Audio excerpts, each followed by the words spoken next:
नरक चतुर्दशी की कथा। जब नरकासुर राक्षस का अंत करने के लिए भगवान कृष्ण को लेनी पड़ी पत्नी की मदद। नरक चतुर्दशी को छोटी दिवाली भी कहते हैं, जो कि आज है। ये कार्तिक मास के कृष्ण चतुर्दशी के दिन मनाया जाता है। इस दिन मृत्यु के देवता यमराज की पूजा की जाती है और ये दक्षिण दिशा में यम दीपक भी इस दिन जलाया जाता है।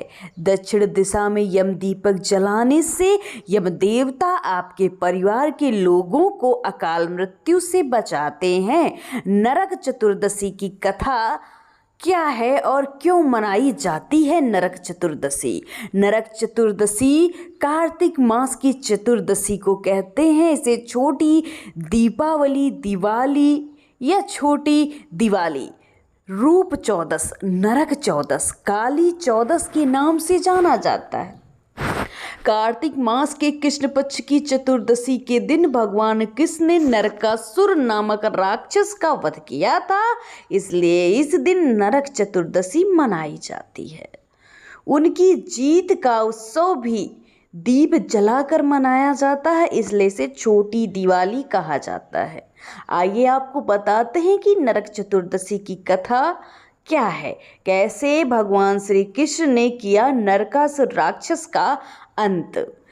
प्रारंभ करते हैं मित्रों। पौराणिक कथा के अनुसार भगवान श्री कृष्ण अपनी पत्नियों के साथ द्वारिका में रहते थे।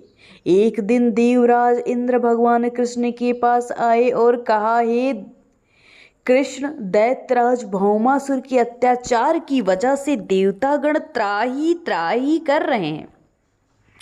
भौमासुर को ही नरकासुर भी कहा जाता है। क्रूर भौमासुर ने वरुण का छत्र, अदिति के कुंडल और देवताओं से मणि छीन ली है और वो तीनों लोकों का राजा बन बैठा है।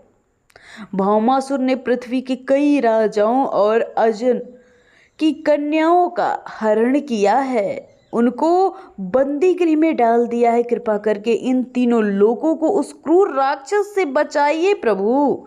देवराज की बात सुनकर भगवान कृष्ण अपनी पत्नी सत्यभामा के साथ गरुड़ पर सवार होकर प्रागज्योतिषपुर पहुँचे, जहाँ क्रूर भौमासुर रहता था। भगवान श्री कृष्ण ने पहले अपनी पत्नी की मदद से मुर नामक दैत्य के साथ उसके 6 पुत्रों का वध कर डाला। मुर दैत्य का वध हो जाने का समाचार सुनकर भौमासुर अपनी सेना के साथ युद्ध के लिए निकला। भौमासुर को साफ था कि वो स्त्री के हाथों मारा जाएगा, इसलिए भगवान श्री कृष्ण ने अपनी पत्नी सत्यभामा को सारथी बनाया और युद्ध के अंत में सत्यभामा की मदद से भौमासुर का अंत कर दिया। इसके बाद भौमासुर के पुत्र भगदत्त को अभय का वरदान देकर प्रागज्योतिष राज का राजा बन गए। भगवान श्री कृष्ण ने जिस दिन भौमासुर का वध किया था उस दिन कार्तिक माह के कृष्ण पक्ष की चतुर्दशी तिथि थी, इसलिए इस तिथि को नरक चतुर्दशी के नाम से जाना जाता है। इस दिन भगवान कृष्ण ने न सिर्फ नरकासुर का वध किया था, बल्कि उसमें कैद 16,000 महिलाओं को मुक्त कराया था।